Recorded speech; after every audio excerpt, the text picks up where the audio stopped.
Sepan que por este vez yo para llegar ahora. Ya seguí, ya aprendí en la escuela ya en Boesera en Erupi, especialmente la Jesús de Covecue, Pedro de Covecue, ahora ya hemos de Catuta ya por acá, Pedro con capítulo 5 del Evangelio de Lucas, versículos 10 y 11 vengo, mombe uñan deben vamos a y pesca milagrosa.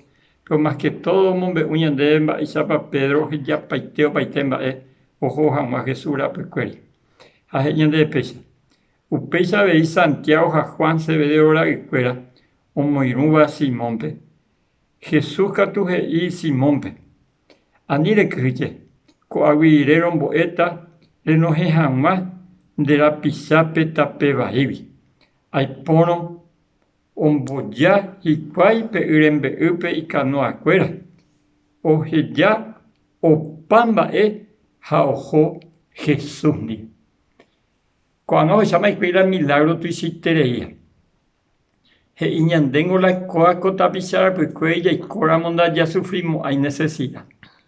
Ha eo monguera jasíabe, ha eo libera persona poseída del demonio, ha huerco control sobre la naturaleza, ha ojo por ahí tengo y ande la ñaneñe en durupi. Bueno, hay una buena pesca, ya hay una buena cantidad de alimento para la familia. Jacoana y orecoja Pedro Moscoy y mi amigo. Jacoana moja tenonde aiteo se ni puno decidido seguir a Jesús. Jala interesante mía ya yujuco a ver.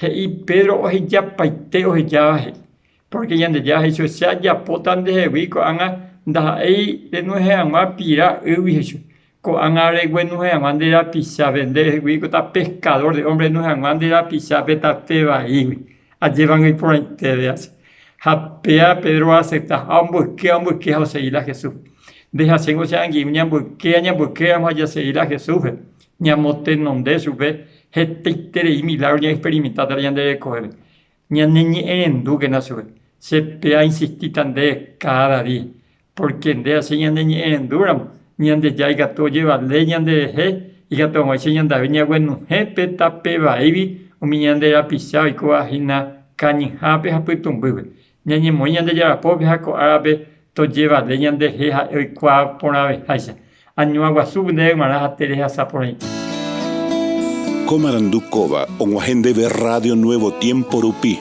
Reikua vejanguañan de yara rembia poucapu, romonguajesen de venderogape, bo epui ponaitereiva, handereje pumo aingese ba ebete. Ehai oreve ore WhatsApp, más 595-971-430-222. Ñande yara tanemoingo pu aguapupe.